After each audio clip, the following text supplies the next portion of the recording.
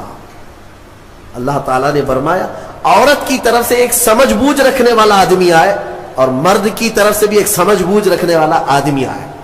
إِن يُرِيدَ إِصْلَاحًا يُوَفِّقِ اللَّهُ بَيْنَهُمَا، اگر دونوں خاندانوں سے ایک ایک آدمی بیٹھ گیا اور ان دونوں کی نیت اصلاح کی ہے تو رب فرماتا ہے اللہ ان کے دلوں میں محبت پیدا کرے۔ ہاں یہاں تو لڑکی کی اماں پہلے سے بیٹھی ہوئے نہیں، طلاق ہی چاہیے، میری بیٹی کو واپس بھیجو گھر۔ اصلاح کی نیت کا ہے۔ آدھی لڑکیوں کے گھر کو توڑنے میں ان کی ماؤں کا ہی ہاتھ ہے، زبردستی کا۔ میرے عزیزو، شادی کے بعد ایک زندگی جو ہے یہ کیسی ہے؟ شوہر اور بیوی دونوں کو قرآن نے کہا ہن لباس لکم وانتم لباس لہن، عورتیں تمہارے لیے لباس ہے اور تم عورتوں کا لباس ہو۔ لباس سمجھتے ہیں نا کیوں پہنا جاتا ہے؟ لباس بدن چھپانے کے لیے پہنتے ہیں، ٹھنڈی گرمی سے بچنے کے لیے پہنتے ہیں۔ تو تم عورتوں کا لباس ہو، اس کا مطلب یہ ہے کہ عورتوں کے عیبوں کو تم چھپاؤ گے اور تمہارے عیبوں کو عورتیں چھپائیں گے، ایک دوسرے کے عیب کو باہر نہیں نکالے۔ اور اسی طرح عورتوں کی تکلیف آئے تو تم سہارا بن کر کھڑے ہو جاؤ، اور مرد کی تکلیف آئے تو عورت سہارا بن کر کھڑی ہو جائے۔ ماں خدیجۃ الکبریٰ رضی اللہ تعالی عنہا کی زندگی کو دیکھیں، حضور پاک صلی اللہ تعالی علیہ وسلم سے جو وفا تھی، محبت تھی۔ اللہ، حضور غار ہرا سے جب اترتے، دوپہر کا وقت ہو، غار ہرا 3000 فٹ اونچا پہاڑ ہے، حضرت خدیجہ اپنے گھر سے باہر آنگن میں کھڑی ہوتی تھی، گزرنے والے کہتے خدیجہ، حضور پاک صلی اللہ تعالی علیہ وسلم تیرے شوہر آ رہے ہیں، ابھی وقت لگے گا، جب تک تو چھاؤں میں بیٹھ جا۔ حضرت خدیجہ کہتی ہے میرا دل گوارا نہیں کرتا، میرے سرتاج دھوپ میں اتر رہے اور میں چھاؤں میں بیٹھی رہوں، جتنی دیر میرے رفیق حیات صلی اللہ علیہ وسلم دھوپ میں اتر رہے ہوں اتنی دیر میں بھی تو دھوپ میں کھڑی رہوں۔ حصے داری اس کو کہتے ہیں، پارٹنرشپ یہ ہوتی ہے، شریک حیات اس کو کہتے ہیں، لائف پارٹنر یہ ہے۔ حضرت خدیجہ کا جب انتقال ہوا میرے آقا کو اتنا غم ہوا، اتنا غم، پورے سال کا نام رسول پاک نے عام الحزن رکھا، یہ غم کا سال ہے جس سال ام المومنین کا انتقال ہوا۔ اور وہ عجیب لمحہ تھا جب سیدہ کائنات فاطمۃ الزہرا سلام اللہ علیہا حضور کی بارگاہ میں تھی، چھوٹی عمر تھی جب حضرت خدیجہ کا انتقال ہوا، حضرت فاطمہ بہت چھوٹی تھی۔ حضور پاک صلی اللہ علیہ وسلم نے بلایا، حضرت فاطمہ سے محبت کیا اور کہا فاطمہ، تیری ماں کے انتقال سے پہلے تیری ماں نے کچھ کہا تھا، کوئی خاص بات جو مجھے نہ کہی؟ حضرت فاطمہ کہتی ہاں ابا جان، اماں نے انتقال سے ایک دن پہلے مجھ سے کہا تھا فاطمہ اگر میں مر جاؤں، اگر میرا انتقال ہو جائے تو میرے کفن کے ساتھ تو اپنے بابا جان کا جبہ بھی رکھ دینا، اپنے بابا جان کا جبہ میرے کفن کے ساتھ رکھ دینا، میری قبر میں رکھ دینا۔ حضرت فاطمہ روتے ہوئے کہتی ہیں یا رسول اللہ، اماں کی ایک خواہش تھی۔ حضور اکرم صلی اللہ تعالی علیہ وسلم کی آنکھوں میں آنسو آ گئے اور میرے آقا نے فرمایا فاطمہ قسم رب ذوالجلال کی، تیری ماں نے میرا جبہ ہی پوچھا، قسم رب ذوالجلال کی اگر خدیجہ یہ کہتی تو میں اپنے جسم کی چمڑی بھی اتار کر دیتا، اگر وہ جلد مانگتی تو میں اپنے جسم کی چمڑی بھی اتار کر کے اس کو دیتا۔ یہ ہے ازدواجی زندگی کی محبت۔ شوہر بیوی ایک دوسرے کو تان و تشنیع کرتے رہے، عورت شوہر کے غیبانہ میں خیانت کرتی رہے، تو یہ کون سے لائف پارٹنر ہے، کون سے شریک حیات ہے؟ اعتماد کے رشتے کا نام ایک نکاح ہے، اعتماد ہو۔ شوہر اپنی بیوی پر شک کرتے ہوئے کب تک جی سکتا ہے؟ عورت اپنے مرد پر شک کرتے ہوئے کب تک جی سکتی ہے؟ شک کی دیوار ایسی خطرناک ہے جس کا علاج بھی نہیں بلکہ یہ زندگیاں توڑ دیتی ہیں۔ قرآن کہتا ہے اگر دونوں میں اصلاح کا ارادہ ہے تو اللہ دونوں میں محبت پیدا کرے۔ یہ میرے آزمائی ہوئی بات ہے۔ اسی جگہ پر میں آپ کو بتاؤں، اسی جگہ پر لیٹر لے کر کے دو لوگ ہمارے پاس آئے تھے جس پر پورا مضمون تھا کھلا نامہ، کھلا چاہیے، شادی ہو کر 1 سال ہو گیا، کھلا نامہ، اور سب تیار ہے ہمارے سامنے، بس ہمیں گواہ بنا کر سائن لینا ہے۔ ہم نے جانچ پڑتال کی کہ 1 سال کے اندر ایسا کیا دیکھ لیا کہ کھلا کے لیے آ گئے ایک دوسرے کو؟ بس کچھ بھی نہیں ہے۔ عورت جب بھی کچن میں جاتی ہے تو اسے کچھ تکلیف ہوتی ہے، اور ہماری اماں کہتی ہے کہ اس پہ اثرات ہیں، جنات ہیں اس پہ، آسیب ہیں، گھر میں کہاں اس کو رکھیں گے؟ تو میں نے یہی کی بات ہے، مجھے یاد ہے، اس نوجوان سے کہا کہ تمہاری اماں سے پوچھو اگر میں اس کے جنات نکال دوں تو کیا رکھو گے؟ یہ کھلا ختم کرو گے؟ کہا ٹھیک ہے، کہا میں 40 دن کا ٹائم لیتا ہوں، مجھے وقت دیا جائے، میں نکالتا ہوں۔ تو پھر مسئلہ صرف اتنا تھا، وہ جنات کیوں آتے تھے، آسیب کیوں آتے تھے؟ ہم نے علاج بھی کیا، جو دعا کا علاج ہے وہ اپنی جگہ پر، لیکن جب کسی سے محبت کے ساتھ حقیقی مسئلہ پوچھ لیا جائے تو بتا دیتے ہیں۔ لڑکی کو کام کرنے آتا نہیں تھا، نئی شادی ہوئی تھی، سیکھا کچھ بھی نہیں تھا، کچن میں جاتی تھی تو ہاں ہو کرتی تھی کہ کسی طرح سے میں روٹی بنانے سے بچ جاؤں، کچھ تو ہو جائے، لیکن اس کی اس حرکت کی وجہ سے سارے گھر میں لگا کہ جنات ہے اس پہ، آسیب ہے۔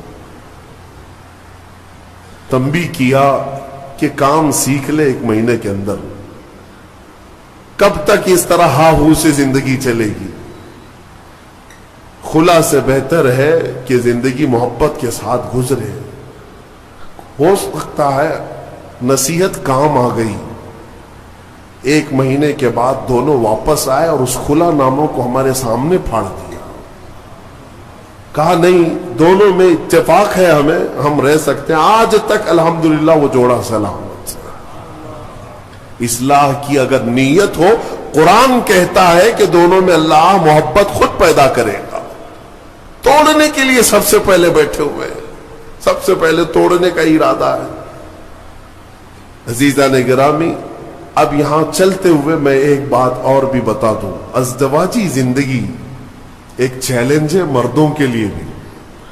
میں کہتا ہوں کبھی کبھار شادی کرنے کے بعد جو ہے مرد رکشہ بن جاتا ہے، ہاں 3 ٹائر والا رکشہ ہوتا ہے، رکشے میں 3 ہی ٹائر ہوتے ہیں، ایک طرف ماں ہوتی ہے، ایک طرف بیوی ہوتی ہے۔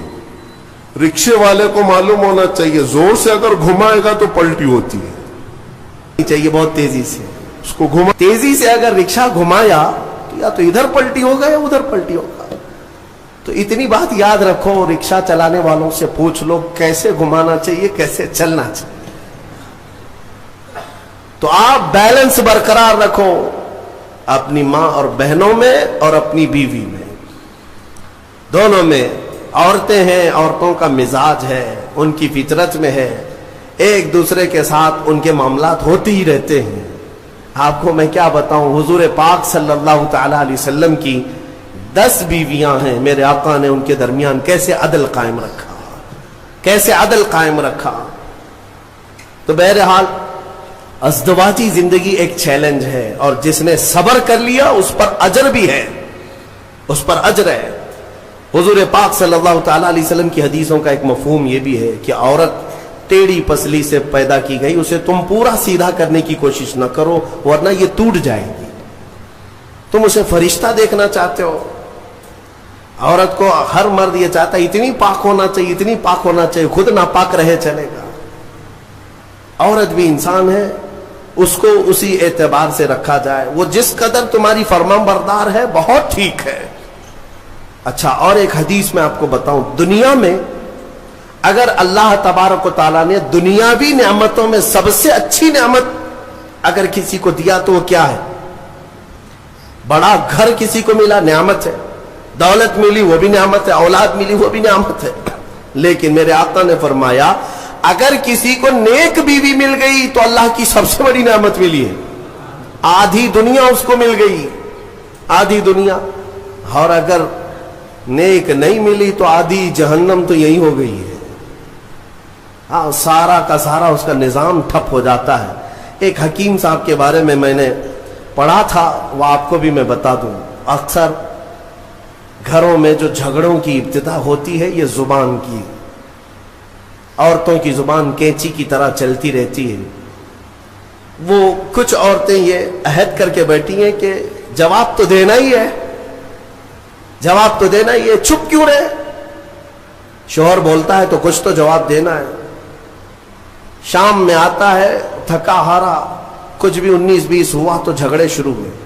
دن بھر جو ٹریننگ ملی ہے اماں کے طرف سے، فون میں پورا سب ٹریننگ لے چکی ہے. شام میں جو ہے کیا کیا بولنا ہے وہ سب پتہ ہے. اسی لیے میں اپنی بچیوں سے کہتا ہوں اگر نکاح کے بعد سسرال میں جا چکی تو اسی کو اپنا گھر سمجھ دو. تمہارے شوہر کے ماں باپ تمہارے ماں باپ ہیں، تمہارے شوہر کی بہنیں اور بھائی تمہارے بھائی بہنیں ہیں. اس کے بعد ایک مٹھاس تم محسوس کرو گے. ایک حکیم صاحب کے بارے میں، شوہر بیوی بہت لڑ رہے تھے، جہنم بن گئی زندگی. اس نے آ کر کے کہا کہ جتنا پیسہ لگتا ہے لے لیجئے، میرا علاج کر دیجئے اس عورت کا. کام مہنگا ہے علاج، 40 دن کا کورس ہے، میں دوائی بناتا ہوں اور پھر دونوں کو بھی دیتا ہوں. اگر دوسری نہیں لے تو کم سے کم تو لے لے، 40,000 کا خرچہ بھی ہے. کہا چلے گا. اس کی زبان سے تو بہتر ہے 40,000 خرچہ کر لو. روز جو چپڑ چپڑ چپڑ جو چلتی ہے، پورا دماغ ادھر کا ادھر ہو جاتا ہے. انہوں نے کہا ٹھیک ہے، میں دوا بناتا ہوں اور اس کے بعد اس کا طریقہ استعمال کا بھی بتاتا ہوں. دوسرے دن وہ پیسے بھی بھر دیا ایڈوانس. انہوں نے دوا بھی بنا کر رکھی، گولیاں تھیں جڑی بوٹیوں کی. کہا کہ 2 گولیاں روزانہ رات کو لینا ہے، شوہر بیوی کے تعلقات صحیح کرنے کے لیے، جھگڑے صحیح کرنے کے لیے. وہ نہیں کہہ رہا ہوں کہ میں معجون لینا ہے، یہ الگ ہے. جھگڑا نہ ہونے کے لیے بھی دوا دے رہے تھے حکیم صاحب. تو اس کا طریقہ یہ تھا کہ منہ میں گولی رکھ کر 1 گھنٹہ تک چوسنا ہے اور خاموش رہنا ہے جیسے گھر میں جائیں. تو ان کو طریقہ دے دیا. 2 گولیاں یہ جیسی رات کو گھر جاتے ہیں منہ میں رکھ کے بیٹھے رہتے ہیں. خاتون آگ بگولا رہتی، اتنا لیٹ، سب کی فکر ہے ہماری ہی نہیں ہے. دوستوں کے ساتھ فلاں کے ساتھ اتنا ٹائم کیے، کہاں گئے؟ کچھ بھی جواب نہیں، گولی منہ میں ہے. جواب دیتا تو جواب کا جواب آتا، پھر جواب کا جواب ادھر سے ہوتا. اب مجبور تھا بیچارہ، گولی تھی. اس کو جتنا چلانا تھا چلائی. کہا کہ ٹھیک ہے میں بھی دیکھ رہا ہوں مجھے اس طرح سے نیگلیکٹ کر رہا ہوں، میں کوئی انسان نہیں ہوں، میرے سے بات بھی نہیں کر رہا ہو. 2 گھنٹے کے بعد تو وہ تو ویسی ہی شانت ہو چکی تھی، گولی بھی پگھل چکی تھی. لیکن جب شانت ہو گئے تو رات اچھے سے گزر گئی. دوسرے دن پھر رات کو آئے، پھر منہ میں گولی تھی. آج پھر وہ چلانے لگی. لیکن عورت کو شک ہونے لگا کہ اچانک یہ سدھر کیسے گیا. دونوں رات کو جھگڑا کرتے ہی تھے، لیکن کل سے دیکھ رہی ہوں جواب بھی نہیں دے رہا، کچھ بھی بول رہے جواب نہیں دے رہا. تو خاموش رہی. تھوڑا ہی آج چلائی، اس کے بعد اس کو ڈر لگنے لگا کہ کہیں طبیعت خراب ہو گئی. تیسرے دن پھر گولی رکھ کر کے آئے. عورت نے آج چلایا تو اسے سیریس لگنے لگا کہ آج بھی جواب نہیں دے رہا، اس کا مطلب طبیعت خراب ہے. قریب آئی اور کہا ارے میرے سرتاج بتاؤ تو صحیح، کیا تکلیف ہے آپ کو؟ 2 دن سے بالکل منہ چپ کر کے بیٹھے ہو گھر میں، رونق ختم ہو گئی گھر کی، کچھ تو بولو. کہا نہ، گولی ہے منہ میں. کافی دیر تک 1 گھنٹہ 2 گھنٹہ. تو تیسرے دن جو ہے جب بات ہی نہیں کیا، خاموش، تو عورت کی طبیعت بے قرار ہو گئی سیدھے. دیکھیں میں آپ کو بتاتا ہوں، یہ جھگڑے ہوتے ہیں لیکن محبت اندر رہتی ہے. مصلی بچھا کر کے اللہ کی بارگاہ میں دعا کرنے لگی کہ مولا میرے شوہر کو صحیح کر دے، اگر اس کی طبیعت خراب ہے تو شفا دے دے. وہ دعا کرتی رہی. میاں کو ہوا کچھ نہیں تھا، گولی تھی، اور سو گئے. چوتھے دن وہ پیر پکڑ کر بیٹھی. بتاؤ تو صحیح، پیر دباؤں کہ سر دباؤں، کیا خدمت کروں، کیا کھانا پسند کرو گے، میٹھا لوگے، فلاں کیا بناؤں تمہارے لیے. شوہر کو لگا حکیم صاحب کی دوائی تو بہت کام کی ہے، بہت کام کی ہے. 3 دن کے اندر مزاج بدل دیا. گولی میں کھا رہا ہوں، اثر بھی بیگم کو ہو رہا. پھر اس کے بعد حکیم صاحب کے پاس پیسے پورے لے کر کے گئے. کہا کہ 3 دن میں ہی گولیاں بہت اثر دکھائی ہیں، 40 دن کے کورس میں پتہ نہیں اور کیا ہونا ہے، آپ پورے پیسے لے لیں، آپ کا بڑا احسان ہے. گھر شانت ہو گیا. میری بیوی میری محبت میں پاگل ہے، جو میری مرضی ہے وہ کرنے کو تیار ہے. حکیم صاحب سے پوچھا کہ اتنا لاجواب علاج آپ کے پاس آیا کیسے، کون سی جڑی بوٹیاں ہیں، کون سے پہاڑ سے لے آئے ہو؟ حکیم صاحب نے کہا بیوقوف، کچھ نہیں، میدے کے آٹے کی گولیاں ہیں، کچھ بھی نہیں ہے اس کے اندر. میدے کے آٹے کی گولیاں بنا کر، بات صرف مجھے اتنی علاج کرنا تھا کہ دونوں میں سے کسی ایک کا منہ چھپ ہو جائے، علاج ویسے ہی ہو جائے گا. ان حکیموں نے حکمت کے ذریعے سے جو علاج کیا، یہ لطیفہ نہیں ہے، یہ اکثر زندگیوں کی حقیقت ہے. میں تمہیں ہنسانے کے لیے کوئی لطیفہ نہیں بولنا چاہتا، بلکہ زندگیوں میں داخل ہو کر کے دیکھو کہ یہ ابتدا صرف جواب در جواب سے ہوتی ہے اور طلاق تک پہنچتی ہے. کتنوں کو جا کر ہم نے کورٹ میں دیکھا ہے، ایک طرف شوہر ایک طرف بیوی ہے، ایسے لوگوں کے سامنے سر جھکائے کھڑے ہیں انصاف کے لیے. یہ زندگیاں کیوں اس طرح سے ناکارہ ہو گئیں؟ اس کی وجہ یہی ہے کہ انا آ گئی، غرور ہے، تکبر ہے. قرآن کے اس فرمان پر عمل کرو. اللہ تعالیٰ نے فرمایا اگر اصلاح کا ارادہ ہے دونوں کا تو اللہ دونوں کے دلوں میں خود محبت پیدا فرمائے گا. یوفق اللہ بینہما، اللہ فرماتا اللہ ان دونوں کے دلوں میں محبت خود پیدا کرے گا. اللہ کریم جوڑوں کو سلامت رکھے. تفسیر جو اصل بات عرض کرنی تھی وہ رہ گئی، اتنی بات عرض کر دوں. مصطفیٰ کریم صلی اللہ تعالی علیہ وسلم کے متعلق قرآن کی یہ آیت آئی ہے، فلا وربک لا یؤمنون حتی یحکموک فیما شجر بینہم. اے رسول قسم تمہارے رب کی، وہ شخص مومن ہو ہی نہیں سکتا جو اپنے جھگڑوں میں آپ کو فیصل نہ سمجھے. حضور کو اگر کوئی فیصل نہیں مانتا، حضور کو اگر کوئی حکم نہیں مانتا تو قرآن کہہ رہا وہ شخص مومن ہی نہیں ہے، مومن ہی نہیں ہے. کئی لوگوں کو ایسے ہم نے دیکھا ہے، کہتے ہیں ایسی ہم شریعت نہیں مانتے، ہاں ہم یہ حدیث قرآن نہیں مانتے. نعوذ باللہ، یہ جملہ کفریہ ہے، کافر ہو گئے، اسلام سے نکل گئے کسی نے اگر ایسا کہا. بلکہ یہ کہو چاہے دنیا ادھر کی ادھر ہو جائے ہم مانیں گے تو میرے رسول کا فیصلہ مانیں. ہاں منافقین کے متعلق یہ کہا گیا ہے کہ وہ رسول کا فیصلہ نہیں مانتے، اپنی طبیعت کا مانتے ہیں. اللہ تعالیٰ انہیں ہدایت عطا فرمائے. آج ایک یادگار ہمارے لیے سال کا ایک دن ہے کہ 3 رمضان المبارک کو خاتون جنت سیدہ کائنات سیدہ فاطمۃ الزہرا سلام اللہ علیہا کا یوم وصال ہے. وہ دختر رسول، نور نظر رسول، مصطفیٰ کریم صلی اللہ تعالی علیہ وسلم کے دربار کی وہ لاڈلی بیٹی، جن کے متعلق بزرگوں نے لکھا ہے کہ اگر کسی کو کبھی کوئی دعا قبول نہ ہوتی نظر آئے تو سیدہ فاطمۃ الزہرا کا وسیلہ لے کر دعا کرے، مولا دعا قبول کرے گا. اس خاتون جنت کا آج یوم ہے، ان کا دن ہے. فاتحہ خوانی کا بھی اہتمام ہے، اور ہم آج کی اس تفسیر کے بعد اس خاتون جنت کی بارگاہ میں خراج عقیدت پیش کرتے ہوئے ان کے وسیلے سے اللہ کی بارگاہ میں دعا بھی کرتے ہیں، مولا اس سیدہ کائنات کہ صدقے و توسل ہم سب کو عزتوں سے اور رحمتوں سے نوازے. اور کتنی اہم بات ہے، کتنی فضیلت کی بات ہے کہ آج ہم نے سورہ نساء تلاوت کی ہے. سورہ نساء عورتوں کے نام سے، اور سیدہ فاطمہ کو سیدۃ نساء العالمین کہا میرے آقا نے، کہ ساری دنیا کی عورتوں کی سردار کا نام فاطمہ ہے. صرف دنیا ہی نہیں، جنتی خواتین کی سردار کا بھی. ایک روایت میں یہ ملتا ہے قیامت کے دن ایک فرشتہ اعلان کرے گا، یا اہل محشر غضوا ابصارکم فإن فاطمة بنت محمد تمر إلى الجنہ.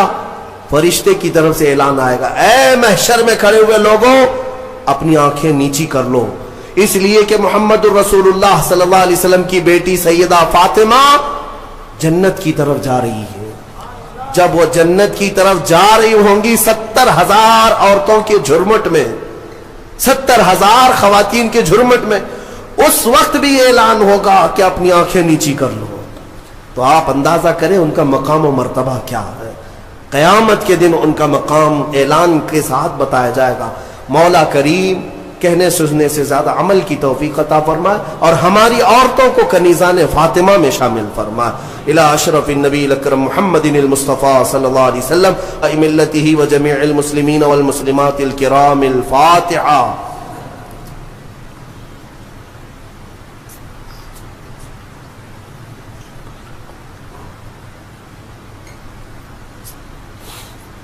یا اللہ یا رحمان یا رحیم دل مارا کن مستقیم بحق ایاک نعبد و ایاک نستعین. مالک و مولا پروردگارہ کریمہ کارسازہ جو کچھ پڑھا اس کو اپنی بارگاہ میں قبول فرما، اس کا ثواب اپنے حبیب پاک صلی اللہ علیہ وسلم کی بارگاہ میں نظر قبول فرما. مصطفیٰ کریم صلی اللہ علیہ وسلم کے صدقے و توسل تمام انبیاء کرام علیہم السلام، خلفائے راشدین، صحابہ کرام، صحابیات، ازواج مطہرات، بنات طیبات، شہداء کرام، صالحین، ائمہ مجتہدین، جملہ اولیاء کرام، تمام مؤمنین، مؤمنات، مسلمین، مسلمات کی روحوں کو